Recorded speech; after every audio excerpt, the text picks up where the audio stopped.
nécessité, au-delà de la situation actuelle, de préserver à tout prix le rôle de notre armée qui est d'assurer la défense de l'intégrité territoriale.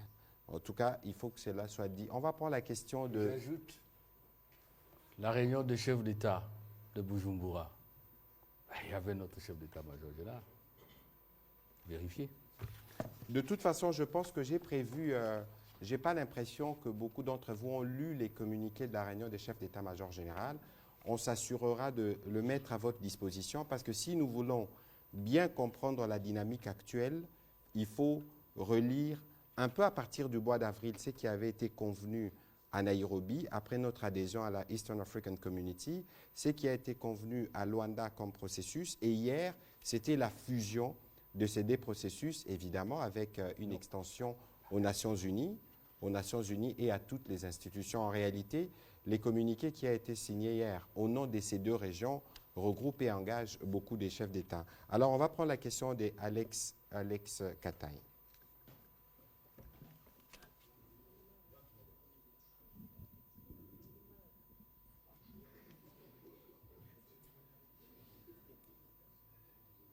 On va demander à Élisée Odia de se préparer parce qu'il y a un petit mouvement. Comme ça, on va gagner en temps.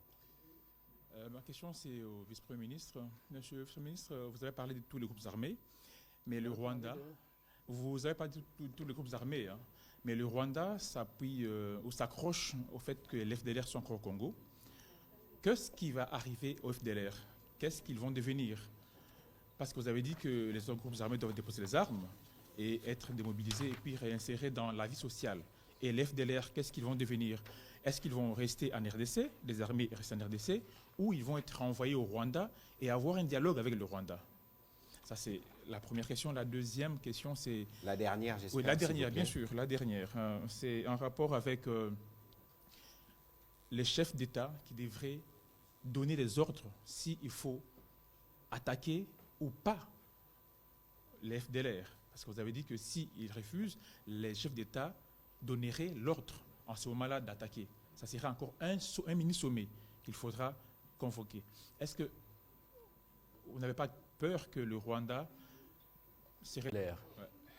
Avant toute chose, je réitère la demande du gouvernement de la République démocratique du Congo adressée à tout État, à toute organisation, y compris les organisations de la société civile, à toute personne qui a des éléments d'information précises sur les FDLR, soit en termes de leadership, soit en termes de troupes, soit en termes d'occupation de terrain, de porter ces informations à la connaissance du gouvernement.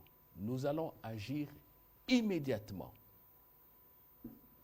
Je réitère la disponibilité de la RDC de s'associer à toute initiative prise qui tendrait à l'anéantissement de groupes armés étrangers, quels qu'ils soient, qui opèrent sur le territoire national congolais.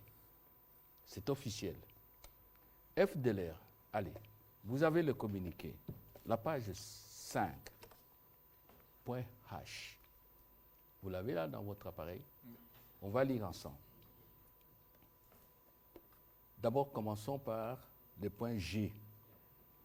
Cessation de tout soutien politico-militaire au M23 et à tous les autres groupes armés locaux et étrangers opérant à l'est de la RDC de la région. Jour J. H. FDLR, FOCA, RAID, Tabara, ADF et les autres groupes armés opérant sur le territoire congolais devront déposer les armes immédiatement et engager leur rapatriement inconditionnel selon les termes du processus de Nairobi avec le soutien de la MONUSCO, le mécanisme de vérification ad hoc et la force régionale de la CAC, de la communauté d'Afrique de l'Est, jour J plus 5. Et je termine. Lisez le communiqué de conclave de Nairobi, avril-juillet. Il est dit ceci. Perspective politique.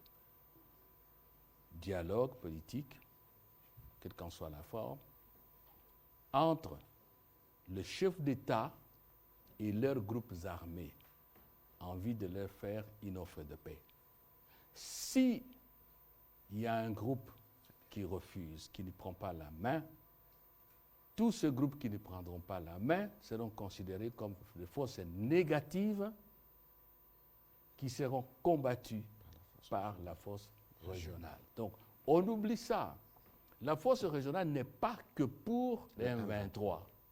C'est pour tous ces mouvements-là. Et c'est pour cela que dans ce communiqué, on a mis ça. Ça va comme ça? Voilà. Élisée Odia. Alors, il a dit, chef de l'État, donnez l'ordre. Je vous l'ai dit. J'ai lu les points C. D'abord, en chapeau, si vous voyez le point 8, le ministre Sommet a décidé ce qui suit. Ce qui suit, entre autres, intervention de la force régionale contre les M23 conformément au prescrit, ainsi de suite. N'est-ce pas? L'autorisation dont tu parles, oui, lorsque les chefs d'état-major se sont réunis, si vous voyez le dernier paragraphe, je vous l'ai lu, il n'y a pas d'autorisation. Mais la décision elle-même dit, vous intervenez, si jour J-2, les M23 n'obtempèrent pas. Ce n'est pas nécessaire d'avoir un autre sommet. Parce que intervention ici, ce n'est pas à donner, c'est décider. Ils ne vont plus se donner pour dire les M23, ces attaques se retirent. Mais la décision est prise. Vous êtes sûr que ça va se passer comme ça? Ce n'est pas question d'être sûr. Nul n'a le talent en la matière de la certitude. Mais nous faisons tout pour que ça soit certain. Et c'est ça le défi. Voilà. Madame Élisée Odia. Merci beaucoup, Monsieur le Ministre. Une toute petite question au vice-premier ministre en charge des Affaires étrangères. Aujourd'hui, avec cet accord qui demande le repli de M23 à... C'est communiqué, c'est pas un accord. communiqué plutôt. Est-ce qu'aujourd'hui, on peut dire que le M23 est un mouvement terroriste congolais? Et puis une autre question au ministre porte-parole du gouvernement. Tout à l'heure, une consoeur a cité RFI pour parler justement de la réaction du porte-parole du M23, chose que nous, on ne peut pas faire parce que tout de suite après, on risque d'être taxé d'antipatriotes ou de traîtres. Est-ce que vous n'avez pas l'impression, en tout cas c'est ce qui se fait, à chaque fois qu'on donne la parole peut-être au mouvement rebelle ou au traître, on est tout de suite taxé de ça. Vous n'avez pas l'impression que vous, par cette attitude, on est en train de renforcer les médias internationaux qui tout de suite après, on est obligé de... Vous utilisez de gros mots, je ne vous laisserai pas continuer parce que c'est tout le contraire de ce que nous faisons. Mais pourquoi nous sommes là? Pourquoi le vice-premier ministre est là? Je pense que moi, je communique beaucoup plus avec les médias locaux Je parle du M23, que les médias internationaux. J'en arrive, madame, parce que lorsque vous revenez avec des affirmations de ce genre, c'est comme s'il y avait de la censure. Non. Les médias ici, c'est l'éternel débat que nous avons. Lorsque nous parlons, nous vous exhortons à tenir compte de votre rôle citoyen. Votre rôle citoyen vous oblige, à certains égards, d'avoir une attitude. Aujourd'hui, je voudrais être décent pour ne pas citer l'exemple de l'Europe qui a censuré les médias russes. Les médias russes aujourd'hui ont été censurés en Europe. Ils n'opèrent nulle part. Mais c'est eux qui nous parlent le plus souvent des démocraties. Ici, c'est l'intégrité territoriale du pays qui est engagée.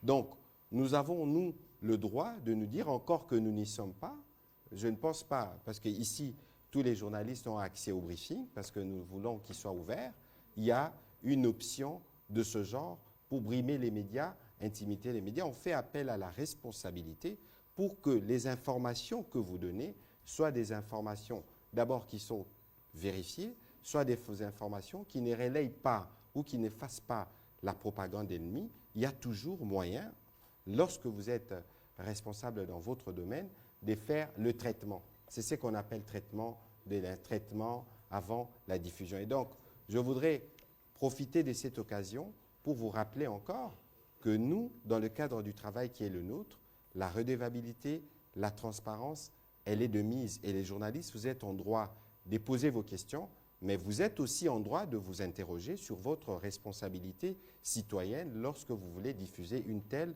ou une telle info pour être sûr que vous n'êtes pas utilisé comme le relais de l'ennemi. Est-ce qu'on peut poser une question à un porte-parole du M23 actuellement dans ce pays? Je ne vous apprendrai pas à faire votre travail, Madame Élysée. Monsieur le vice-premier ministre. Oui, le M23, groupe terroriste congolais. Mais lorsqu'on dit le M23 est un groupe terroriste, le M23, c'est une réalité immatérielle. Qui font la substance matérielle physique du M23? Ce sont ceux qui sont membres. Et il y a des Congolais qui sont M23. Ils sont des terroristes. C'est clair comme de l'eau claire dans un verre clair. C'est blanc comme neige, madame. Voilà, prochaine question, Jean-Ri Koumandé. Et puis on prendra les 3 dernières, parce qu'il faut finalement qu'on termine cet échange. Ce sera Maïs Chibangouin Nouveau, Innocent Elenga, et on va terminer par Rachel. Oui, au moins qu'on ait 2 femmes.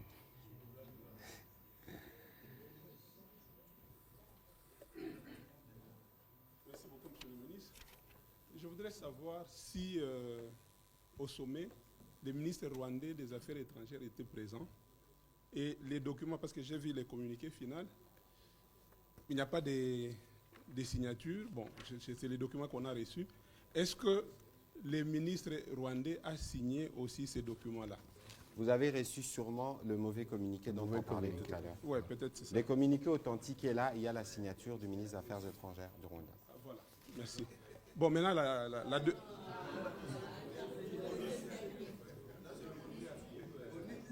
J'ai pas... Maintenant, la question. Ça, c'était juste une précision. Maintenant, la question. Est-ce qu'aujourd'hui, vous pensez que les Rwandais qui étaient représentés peut-être avec le ministre des Affaires étrangères... Pas peut-être, c'est la certitude. Oui, c'est la certitude. Bon, il était là. Est-ce que vous pensez que... Je peux parler maintenant? Oui. Est-ce que vous pensez que les Rwandais, après les communiqués des États-Unis, après les communiqués de la France, après les communiqués des Nations Unies, toute la litanie des communiqués, cette fois-ci, les Rwandais vont s'exécuter? Ça, c'est la première question. La deuxième question, quelque part, vous avez dit que on demande les retraits du soutien du Rwanda au M23. Mais dans les communiqués, nulle part, on demande au Rwanda de ne plus soutenir les M23, mais nulle part dans les communiqués, on a condamné le Rwanda. Je trouve qu'il y a une petite contradiction. Voilà mes 2 questions. Cette fois-ci, est-ce que le Rwanda va s'exécuter? Il n'y a que les autorités rwandaises qui peuvent répondre à cette question. Moi, je n'ai pas la langue de bois. Chacun fait son devoir. C'est ce que nous faisons. Il y a Biruta, mon collègue Vincent Biruta, ministre des Affaires étrangères de Rwanda, il est un plénipotentiaire. Techniquement, sur le plan du droit international, il a valablement représenté son pays et engagé son pays. Nous étions à Nairobi, le président Kagame n'a pas signé le communiqué du premier conclave. C'est le ministre des Affaires étrangères qui est venu, mais n'a pas été moins lié par ce communiqué. Je vous ai dit au départ que nous travaillons sous l'autorité du président sans naïveté ni faiblesse. Chacun se comporte selon ses intérêts et l'intérêt de son pays. Mais ici, nous sommes dans une dynamique régionale et sous-régionale qui est en mouvement. Si les autorités rwandaises ne veulent pas s'inscrire dans cette dynamique régionale, libre à elles de le faire. Mais nous prendrons acte, l'Union africaine, nous le supposons, l'EAC, la communauté des nations prendront acte qu'elles ne veulent pas de la paix. Et je le dis à la télévision. Et ne vous en faites pas, encore une fois, nous ne partons pas avec une hypothèse de triomphalisme ou, je dirais, d'une satisfaction quelconque. Non, nous devons rester, s'il vous plaît, vigilants. Le président de la République, dans son dernier message à la nation, il a terminé par l'appel à la vigilance. C'est très clair. Alors, condamnation du Rwanda. Je vous ai dit ici que je comprends, c'est une satisfaction morale. C'est peut-être un peu de la psychothérapie, mais ça n'arrange rien. C'est pas ça. On peut condamner midi, matin ou soir et se retrouver devant des situations compliquées. Rappelez-vous, ici, sur ce plateau-là intéressé, pourquoi je vous ai dit ça? Tout le monde dit qu'il faut négocier avec le Rwanda. Pourquoi? Pourquoi pas avec la Congo, en face de Congo-Brazzaville? Pourquoi pas avec la Centrafrique? Pourquoi pas avec la Zambie? Aujourd'hui, il est clair et net que le Rwanda est impliqué. Et pour une certaine satisfaction morale, je ne sais pas quoi, là, les autorités rwandaises disent oui, nous allons essayer de persuader les M23 de se retirer. Est-ce qu'il y a aveu plus que ça? Donc moi, je pense qu'il faut aller dans la profondeur. Ce beau matin, on peut crier partout. Tous les pays du monde peuvent condamner. Ça va changer quoi? Il faut aller en profondeur. La profondeur, c'est ce programme d'action de terrain qui a été signé hier, pas par les ministres des Affaires étrangères dans un procès verbal, mais par un communiqué signé par des chefs d'État et ministres des Affaires étrangères représentant valablement, conformément à leur constitution, son chef d'État. C'est dans ça qu'il faut aller. Donc, le défi pour nous tous, c'est d'obtenir que ce qui a été décidé soit appliqué. Voilà, on va prendre les dernières questions en série. J'avais parlé de Maïs Chibangu, Madame Kitita. Innocent, aujourd'hui, vous pouvez ne pas poser de questions. Patient Ligodi, une question? Ou Jérôme Sekana? Voilà. Innocent, vous poserez la dernière question. Merci. Bonjour, monsieur le ministre. Bonjour. Messieurs les ministres. Ça fait longtemps. Merci. Oui, ça fait longtemps. Merci beaucoup. J'espère que j'aurai une interview dans pas longtemps. Voilà, je disais ceci. Je voudrais partager avec vous une petite réflexion. Ouais. Vous avez lu tout à l'heure une des résolutions qui disait cessation de tout soutien politico-militaire. Et quand je reviens en arrière, vous avez dit, vous allez me corriger si je n'ai pas bien entendu, que selon vous, qui étiez là-bas, les M23 est un mouvement, comment on l'appelle déjà? Terroriste congolais. C'est ça, non? Allez-y. Je vais le dire en langage En français, facile, continue. au lobby ba M23 ba ali ba congolais. Mais na kati ya communiqué au lobby na lobby na kati ya M23 ba congolais Bazali. Bazali. Ah Il d'accord. faut être fidèle. D'accord. C'est difficile de traduire en lingala. Merci beaucoup excellence. Siko na kati ya M23 ba congolais ba Bazali. Bongo ba Rwanda ba na kati ya M23. Bango pe ba kozonga kaka na ngomba wana. Siko soki ba zongi na ngomba wana. Aujourd'hui, je vous ai entendu. Après ça, il y a un poteau qui demande Maumba. OK.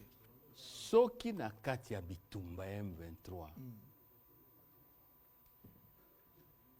Ba Rwandais Bazali. C'est ce que nous disons et c'est la vérité. Parce que tout l'accès binoawa ba soldat rwandais. Poto betayi bango na Sukhoi matanga yaki na Rwanda. Mais alors, vous croyez que tout Siko ba Rwanda wana ba Okinawa. Maïs, est-ce que vous pouvez laisser le ministre Mais la résolution to monité to le ba okenda ngomba. Maïs, je veux vous donner la réponse. OK. J'ai l'impression que tout le monde n'a pas lu Il faut lire. les communiqués et ce serait dangereux. Parce que justement, lorsque vous ne lisez pas, vous vous laissez entraîner. Par exemple, hier j'ai vu la fausse polémique sur les zones tampons qui ne figuraient même pas dans les communiqués. On a parlé ici de cantonner, on a parlé des désarmés, on a indiqué les acteurs qui doivent intervenir dans ces processus. Qu'est-ce que ça signifie cantonnement? Je ne suis pas militaire, mais je crois on vous met dans un camp, il y a des personnes qui sont habilitées qui viennent, On vous désarme, vos types d'armes, ce que vous avez, y mettre de côté, on vous identifie. Alors, Bon, comme le Rwanda sait qu'il a ces éléments là-bas et que ces éléments ne peuvent en aucun cas rester là, ils vont repartir parce qu'on va les identifier avec des cartes, c'est bien clair. Il y a, je veux vous renvoyer dans les communiqués pour la relecture. Dans Nalingala, pour Nabato, Bazolanda, Baeba, Batu Oyo, Bazana M23, Basoda Oyo, Congolais Oyo, Bazana M23. Ndenge toyokani awa, tokomema bango na ngomba ya Sabinyo. Tosangisi bango wana. Ba oyo baza ba expert oyo armée na biso ba mécanisme à force régionale ya Nations Unies ba kokende ba botoli bango mandoki ba identifier bango parce qu'il y a le processus, il y a DDRCS oyo lelo bana wana ceux qui baza bana batengama ba koma ko vivre na mandoki lelo ceux to longoli bango na ba groupe armé, il faut to pesa bango une alternative yango to sala programme wana il y a DDRCS o to zu bango to désarmer to démobiliser, peut au sali bango au to bing na lopoto réinsertion sociale et communautaire. Au communant côté Kanguba, au communant ko sala bilanga, au tiki musala yamandoki. C'est les processus dans lesquels nous sommes engagés. Merci. Une petite dernière question, j'en avais deux. S'il vous plaît. Il faut terminer s'il vous plaît parce que nous devons rendre l'antenne. Excellence, Monsieur le Ministre, je voudrais demander ceci. Quand est-ce que vous, les hommes politiques congolais qui nous dirigez, vous venez de prendre un exemple tout à l'heure, vous avez dit Mboka na biso alikuwa moto na sida, c'est-à-dire capacité à défense toi na ngoté. Est-ce que vous il faut qu'on renforce. Qu'on renforce, voilà. D'accord. Est-ce que vous avez entre bino bakonzi neti to créer un temps mort, c'est-à-dire qu'on mette un break, qu'on donne 5 ans, 10 ans, le temps de reconstruire le pays, et après on pourra parler par exemple des élections. C'est une réflexion, excusez-moi. C'est une réflexion. Bon, merci beaucoup. Merci. Je crois que, Mike, ici, il faut que... Non, on pourra interagir dans le couloir. Vous avez suivi que la CENI va publier les calendriers électoraux samedi. Ici, nous voulons être un État respectueux et différent. Le président de la République est un démocrate qui est convaincu. Nous avons fait le choix de la démocratie, nous devons nous comporter en conséquence. Et aujourd'hui, vous poserez peut-être la question au président de la CENI à l'occasion de la présentation du calendrier électoral. Il vous dira qu'il n'a reçu aucun dollar d'aucun partenaire. Sur un financement d'à peu près 600 millions de dollars à ce jour, on est autour de 400 ou 450 et d'ici la fin de l'année, cela sera soldé. Parce que nous croyons que nous allons organiser les élections, non pas parce que les autres vont nous obliger, non. Parce que nous sommes convaincus que les élections, c'est la voie à partir de laquelle on renouvelle les dirigeants. Ceci dit, sûrement qu'il vous parlera de contraintes. Parce qu'aujourd'hui, je vous ai dit qu'il y a 387 000 Congolais qui sont en errance. Vous avez suivi que les M23 ont saccagé, ont pillé les bureaux de la CENI dans le Rutshuru. Ça veut dire qu'à un moment donné, parce qu'on va commencer l'enrôlement d'ici la fin de l'année, on doit être en mesure de faire le point du matériel électoral dans ces régions. Parce que pour boucler la liste des électeurs, il faut être sûr que les Congolais de partout ont été enrôlés. Je ne suis pas spécialiste sur le sujet, mais ici, nous, en tant qu'État, nous faisons ce qui est de notre devoir pour ce qui concerne l'organisation des élections. Et s'il y a des contraintes en ce moment-là, on en reparlera. Aujourd'hui, le président de la République a lancé l'appel à la mobilisation générale. On en a parlé ici parce que parfois j'ai l'impression que les gens veulent conditionner une mobilisation pour défendre la patrie. Ça n'existe pas. On peut discuter plus tard, on peut estimer que ce serait opportun que les présidents discutent avec M. Serge Seka ou M. Maïs Tshibangou, mais cela n'est pas obligatoire dès lors que l'intégrité du territoire est menacée. C'est cela le patriotisme.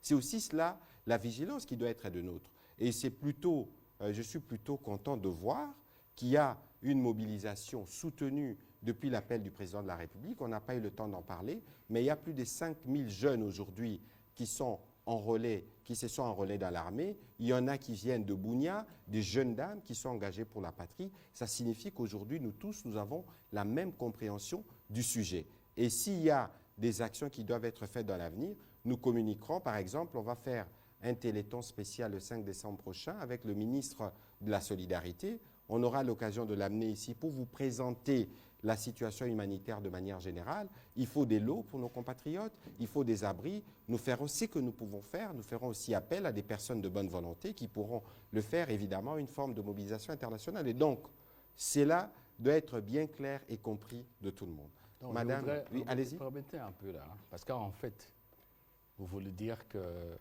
vous lancez un appel aux politiciens congolais de taire leurs divergences pour se rassembler autour de la cause nationale. C'est ce que vous voulez dire. Oui, je suis d'accord avec vous. C'est comme ça partout au monde. Comme a dit le ministre de la Communication, je crois qu'aujourd'hui, nous sommes tous mobilisés. Je ne sens pas des affrontements idéologiques ou politiques tels que on peut penser que la nation est fissurée. Moi, peut-être que je me trompe, mais je crois que c'est le sentiment aussi du président.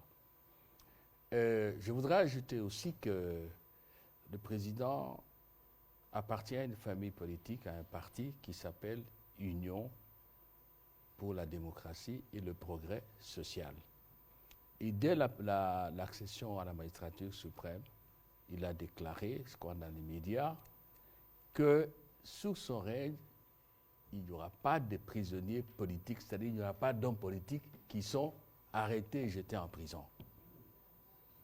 S'il vous plaît, je ne connais pas un homme politique, comme je le suis, comme les autres le sont, qui font des conférences de presse. Attention, il ne faut pas glisser, c'est autre chose. Hein. Ce que vous voulez dire là, c'est autre chose. Ce n'est pas parce que je suis politique que je peux dire n'importe quoi. Il y a les lois de la République. On ne peut pas être dans une république où je suis député, je suis ministre, je peux faire tout ce que je veux. On ne peut même pas m'interpeller en justice. Non. Et donc, ce cap-là de la démocratie, il faut le maintenir. Qu'est-ce que je veux dire par là? N'empêchez pas les hommes politiques de prendre position sur la gouvernance du pays comme si nous sommes dans une sorte de prison à ciel ouvert ou dans une salle de classe où le maître a dit ne parlez pas. Et c'est ce que le président fait, il laisse les gens s'exprimer. Ce que nous devons faire, c'est d'éviter d'en faire trop et de fragiliser cette mobilisation patriotique autour des institutions, autour du président et de nos forces armées. Mais je ne pense pas que le président, dans sa tête, et ce n'est pas vraiment pour peu que je le connaisse, il se dit, bon, parce que nous sommes en guerre, un journaliste ne peut pas parler, un homme politique ne peut pas exprimer son point de vue. Vous comprenez?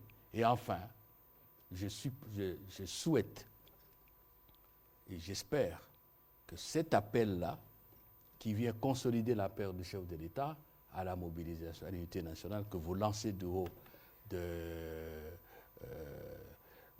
la tribune de notre radio nationale, sera entendu par tout le monde et que nous allons, tout en gardant nos divergences qui fécondent notre démocratie, dont nous avons besoin pour guider le Parlement, les chefs de l'État, nous qui sommes au gouvernement, c'est la contradiction qui nourrit la démocratie et qui aiguillonne la voie à suivre par le gouvernant. J'espère que chacun saura toujours garder la limite de ce qui est permis et de ce qui nous permet d'avancer.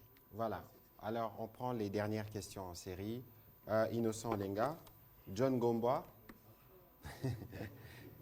C'est la première fois, allez-y, comme ça on va terminer il existe les questions. Ouais.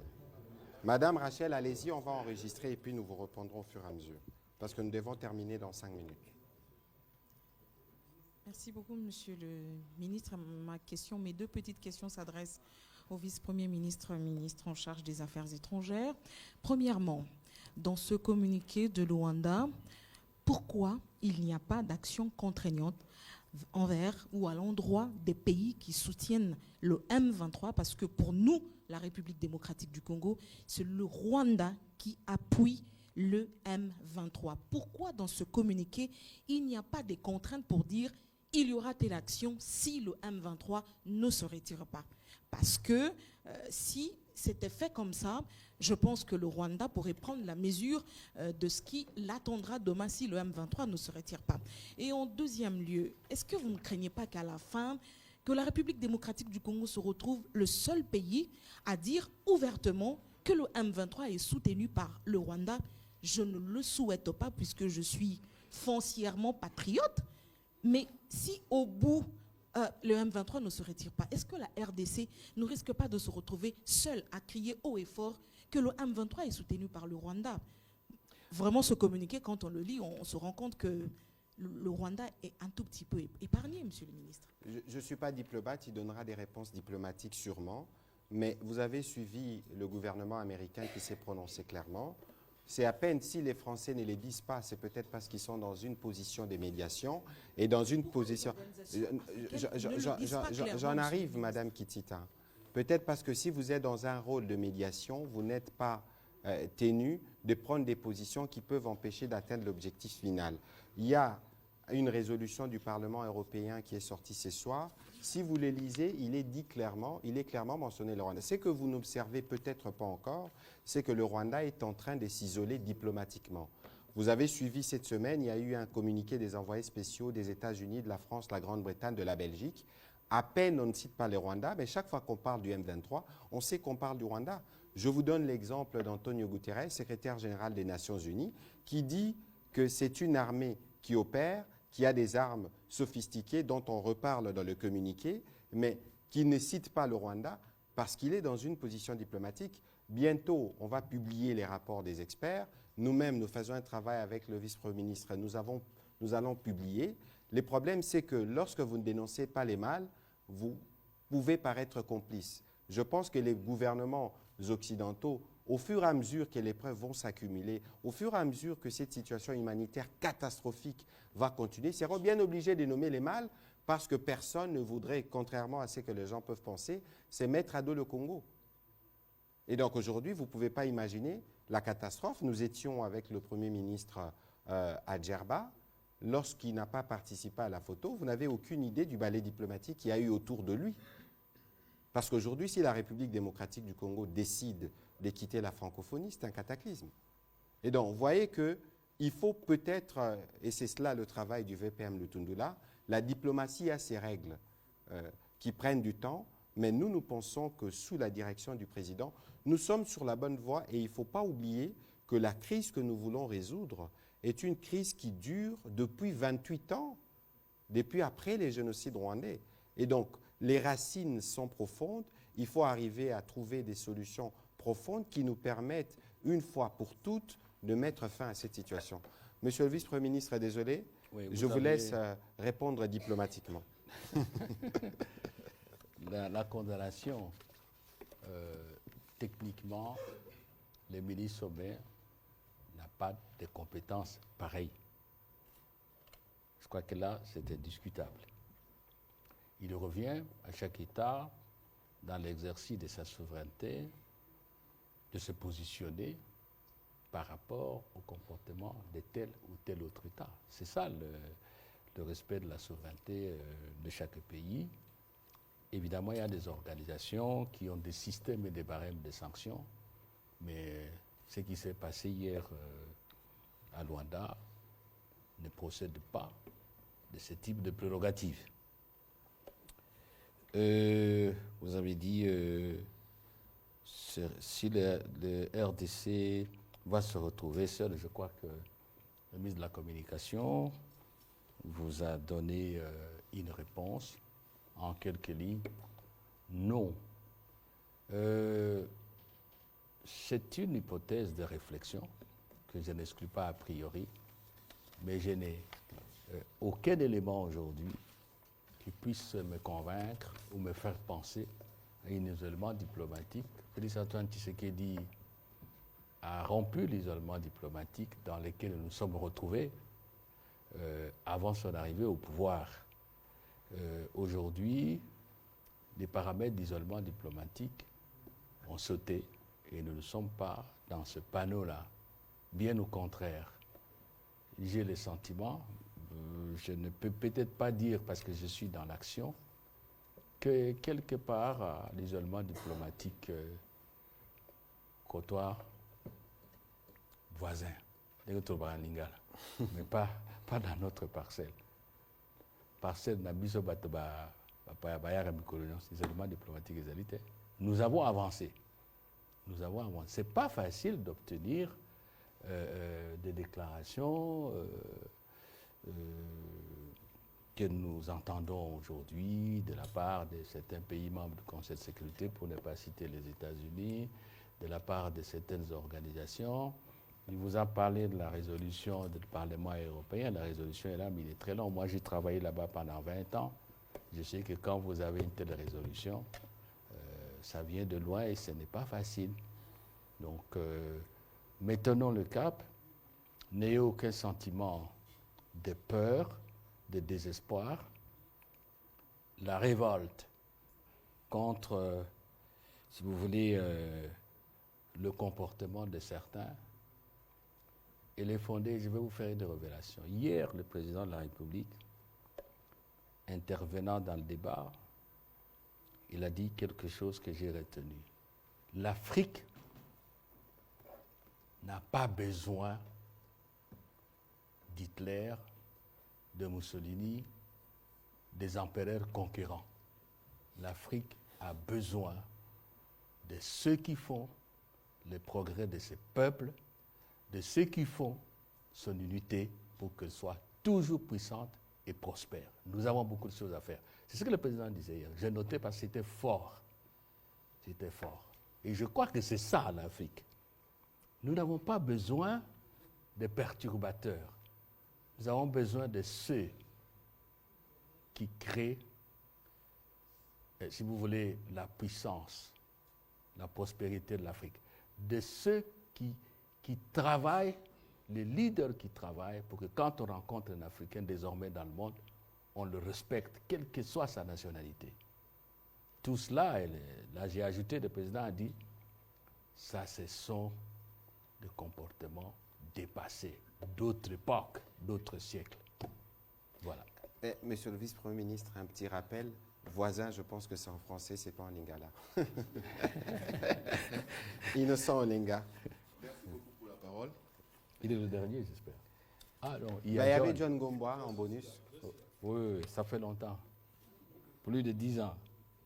Pas de négociations, pas de dialogue avec les M23. C'est la position tranchée du gouvernement congolais. Je confirme.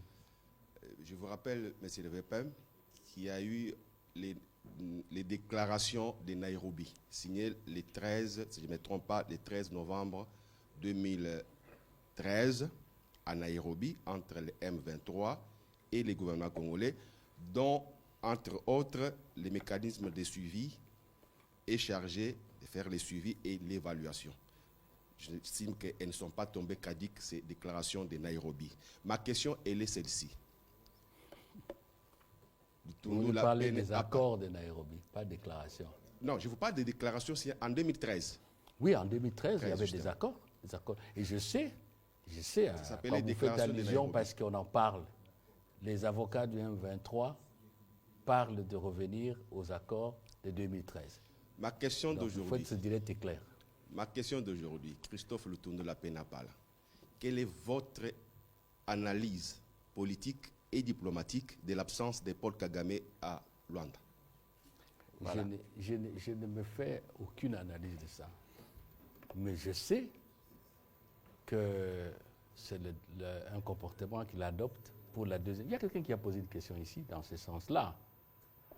Et donc, ça me renforce dans ma conviction que nous devons demeurer vigilants, que nous devons travailler fort. Ça me renforce dans ce que je vous répète ici plus de 10 fois. Nous traitons avec notre interlocuteur, parce qu'il s'agit de lui, sans naïveté ni faiblesse. C'est clair comme de l'eau claire dans un verre clair. S'il y a des gens qui veulent se faire d'illusions que le matin, le président Kagame va dire oui, vous avez raison, nous on a fait ceci, va faire les salam alek, s'agenouiller. Ils ne sont pas de ce monde. Ceux qui raisonnent comme ça ne sont pas de ce monde. Voilà, on va prendre la dernière question, John Gombois.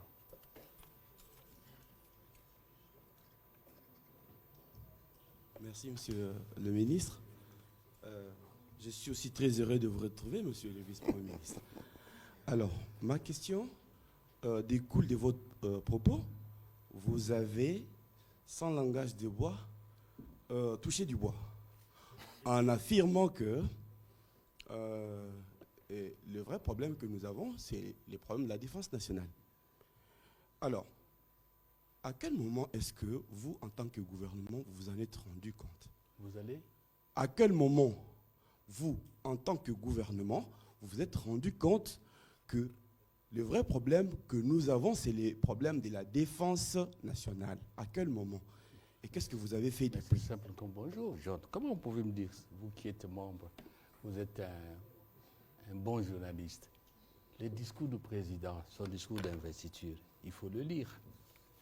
Le discours, je vais plus loin, du professeur Ilunkamba, premier ministre du président Tshisekedi, à l'Assemblée nationale pour l'investiture. Il en a parlé. Et notre gouvernement. On en parle tout le temps. Les chefs de l'État, quand il fait la communication, le message à la nation, à la fin de l'année. Oui, mais et je vous ai dit ici. Si vous m'auriez laissé parler, attendez vous auriez un peu là. pu entendre... Parce que vous avez terminé. Terminez alors. Terminez parce qu'il n'y a pas de... Oui. Je pose mes questions, comme ça vous avez le temps de répondre. Allez-y. Oui. Donc, quand est-ce que la défense nationale sera remise sur pied de manière à ne plus nous obliger à négocier de cette manière? Deuxièmement, avec le Kenya, les Tanzaniens, le Burundais, ça fait autant de forces, d'autres forces sur les terres congolaises. Vous connaissez certainement la stratégie du cheval des Troies qui remonte à depuis les siècles. À quoi devrait-on s'attendre avec ces forces sur nos territoires après le M23? Merci. Bien. La première question, je n'ai pas terminé parce que vous dites que je ne vous ai pas laissé terminer. Vous n'avez pas non plus laissé terminer dans ma réponse.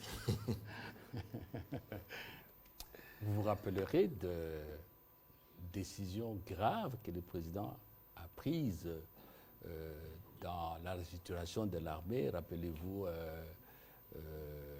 tous les changements qui étaient intervenus, je crois, il y a une année ou 2 ans, là. Ça allait dans ce sens-là. Maintenant, vous me donnez d'ailleurs l'opportunité de le dire parce qu'on nous parle tout le temps de FDLR. Aujourd'hui, le président est en train de restructurer, de changer le leadership militaire. Vous n'allez pas me dire le contraire. Il a fait une mise en place qui continue. Vous comprenez? Et je vous ai dit ici, c'est quand même curieux qu'on accélère les attaques juste Rutshuru, Rumangabo, c'était quand? C'est après que le président a nommé les nouveaux officiers, les nouveaux dirigeants. Pendant qu'ils font la remise et reprise, les autres disent non, ne se fait pas leur donner du temps. C'est ça aussi l'enjeu de ce que nous vivons actuellement. L'enjeu, c'est de faire en sorte que la RDC, je n'aime pas toujours parler richesse. On connaît, on est très riche. Mais quand même, il faut dire que si on laisse à ce pays le temps de s'organiser, de mettre à contribution, je préfère mettre ça en exergue, son capital humain, de le valoriser, pas seulement par la formation, mais par des emplois, dans 10 ans, ça va changer.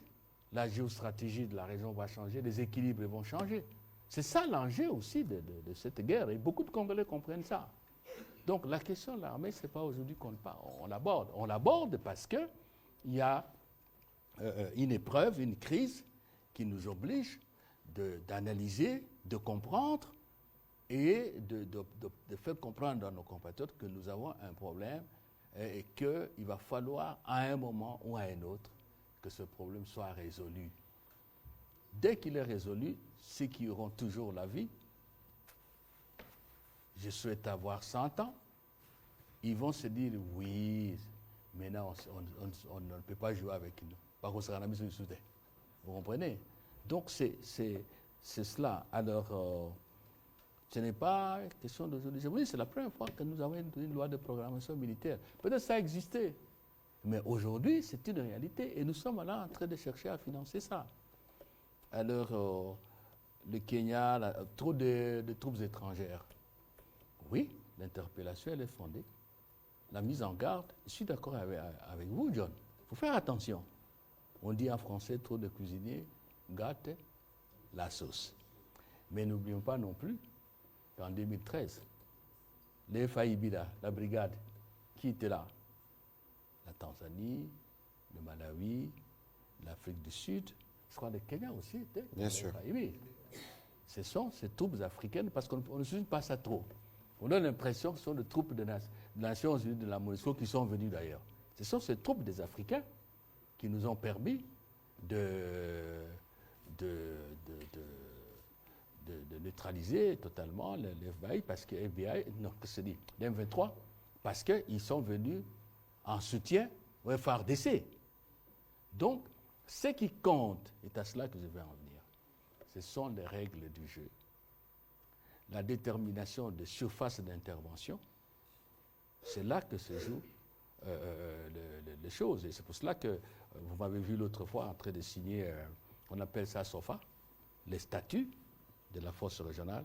Et il y a eu aussi les règles de déploiement qui ont été fixées. C'est ça qu'il faut faire. Actuellement, le problème que vous soulevez, il se pose. C'est-à-dire que nous avons été à New York avec le président au mois de septembre. Il y a eu une réunion qui a rassemblé les ministres des Affaires étrangères de la SADC, de la SADC, avec l'équipe de M. Jean-Pierre Lacroix, assisté accompagné de son collègue, sous-secrétaire général qui est chargé de soutien aux opérations de maintien de la paix. Nous nous sommes réunis et on s'est mis d'accord qu'il faut une réunion de coordination. Même au niveau de la SADC, j'ai participé par vidéoconférence à une session de l'organe de paix et de sécurité de la SADC. Nous avons soulevé la question et nous sommes entrés, en tout cas à mon niveau, j'ai relayé le message pour que cette réunion se tienne rapidement, parce qu'il faut éviter aussi la situation de Kisangani. Nous en avons un mauvais souvenir. Donc vous avez raison, mais je vous rappelle aussi que si les règles sont bien fixées, on peut arriver à des résultats comme c'était le cas la fois passée. Okay? Je crois que je veux me permettre un petit commentaire avant la conclusion de ces briefings. Bon, je crois que j'ai vérifié, le Kenya n'était pas dans la FIB en 2013 et il est plutôt arrivé en 2021. Mais ici, John Gomboa, pourquoi vous pensez que nous avons dit non au brassage et au mixage? Parce qu'aujourd'hui, regardons-nous dans les yeux, parce que le président de la République est arrivé en 2019. Il a hérité d'une situation où il ne faudrait pas qu'on rappelle le passé parce que nous assumons au présent. Mais dans quel état? On a fait des sept armées, mixage, brassage, des gens qui sont venus de toutes parts, n'ayant pas la même philosophie. Mais pourquoi on parle des infiltrés aujourd'hui? Vous êtes une armée en guerre, mais on arrête des officiers qui sont à des points précis de commandement. Pourquoi on en est à ça? Mais parce que dans la stratégie de l'autre, du voisin, comme dirait mon voisin de droite, c'est de s'assurer que nous avons toujours, quelqu'un a parlé, c'est vous, de cheval de Troie, qu'à tout moment, nous pouvons perturber les dispositifs. Mais ici, on n'a jamais été dans un cycle aussi vertueux pour ce qui concerne l'armée. D'abord, la loi de programmation. Il est député, je le suis, depuis 2012. Cette loi gravite autour de l'Assemblée nationale. 10 ans plus tard, il fallait de la volonté politique pour y arriver. On va mettre 1 milliard, ce n'est pas beaucoup, parce que pour un pays comme la RDC, et c'est pour ça que les jeunes doivent absolument répondre à l'appel du président, on a au moins 10 000 kilomètres de frontières. Alors j'ai entendu des experts dire que le Congo, si on devait faire les calculs de ce qu'on représente en termes de potentiel ou de ressources, c'est 24 000 milliards. Comment vous avez un pays si grand, autant de ressources, et vous n'avez pas une armée massive et puissante? Ici, l'ambition, c'est d'arriver à une armée de 300-500 000 hommes. C'est la dissuasion. Le jour où nous atteindrons cet objectif, de manière automatique, des problèmes se régleront. Et donc, ici, c'est clair que les voisins voient le mouvement que nous faisons. Le vice-premier ministre vous a parlé de comment on est sorti de cette forme d'isolement diplomatique. Aujourd'hui, on parle du Congo, pays solution. Nous étions à Sharm el-Sheikh, poser la question à la vice-premier ministre Bazaïba. Vous avez vu les défilés qu'il y a ici autour de la République démocratique du Congo. Aujourd'hui, nous reprenons notre rôle central en Afrique. Et il y a des gens qui, malheureusement, se sont construits derrière le drame du Congo. Et que les vraies raisons de cette guerre sont aussi économiques. On va en faire la démonstration. Parce que si le parc de Virunga, qui est de loin l'un des plus grands d'Afrique, si aujourd'hui nous réactivons toutes les activités dans les parcs de Virunga, qui ira chez les voisins? On sème l'insécurité parce qu'on sait qu'il y aura des avis d'ambassade, n'allez pas dans la zone. Et donc aujourd'hui, il faut considérer que, et c'est tout le Congolais doivent le comprendre, et c'est là l'exhortation que nous faisons aux médias, nous sommes en train de recréer ou de refonder, de rebâtir notre pays. Et ça vaut pour l'armée, ce n'est pas une fatalité. Parce qu'il y a plusieurs années, ici, nous intervenons au Tchad, nous intervenons au Rwanda. Et donc, il y a une marche dans l'histoire des États qui veut que, pour le moment, nous soyons dans une forme de transition, mais bientôt, grâce au président Tshisekedi, en tout cas, il y aura des bases qui seront posées pour restructurer, réformer et avoir une armée à la dimension du Congo. Je crois que c'est sur cette note, Monsieur le Vice-Premier ministre, que moi, je vais terminer. Allez-y. Non, l'armée aussi, je voudrais qu'on relativise certaines choses. Hein. Ce sont des jeunes qui ont été entraînés rapidement, mais qui affrontent, c'est vous-même qui dites ça, qui affrontent pratiquement 3 armées, dont 2 armées classiques et une armée de terroristes, comprennent qui pourra. C'est pas facile. Hein. De toute façon, nous, on a lancé Défendons la patrie, nous avons lancé Bendele Koyate. Il faut que tous les Congolais se mobilisent et qu'ils soient vigilants. Monsieur le Vice-Premier ministre, il y a quelques jours, quelqu'un m'a dit, au Congo, vous préparez, entre guillemets, un génocide parce que tous les jeunes qui vont dans l'armée ont pour objectif de taire les ambitions du Rwanda. Ah, donc voilà, tout de suite, on vous accuse. Non. Personne ne peut nous empêcher de nous organiser pour assurer la défense de nos territoires. Du reste, nous, on n'a provoqué personne. Voilà. Il n'y a pas la confusion. Le peuple congolais, je le dis, on termine l'émission. Le peuple congolais n'est pas contre le peuple rwandais. C'est un peuple frère.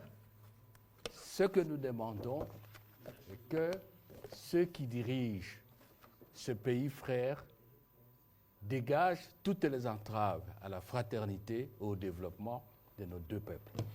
Personne ne nous séparera parce que ce que Dieu a voulu là, vous n'allez pas déplacer de lac Kivu, vous n'allez pas déplacer Gizendi, Goma. C'est pour ça que le président Tshisekedi dit on n'a plus besoin des chefs d'État conquérants. Merci. Merci beaucoup, Monsieur le Vice-Premier ministre.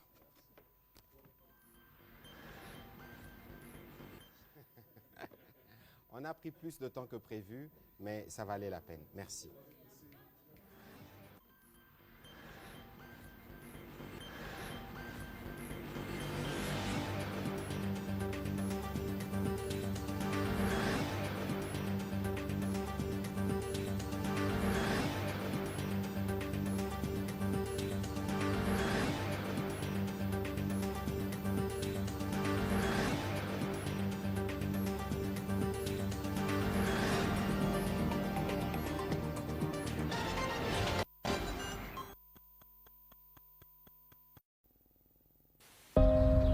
Nous devons ensemble avoir conscience que nul autre que nous-mêmes ne viendra sauver notre nation et que cela exige de chacun de nous une mobilisation.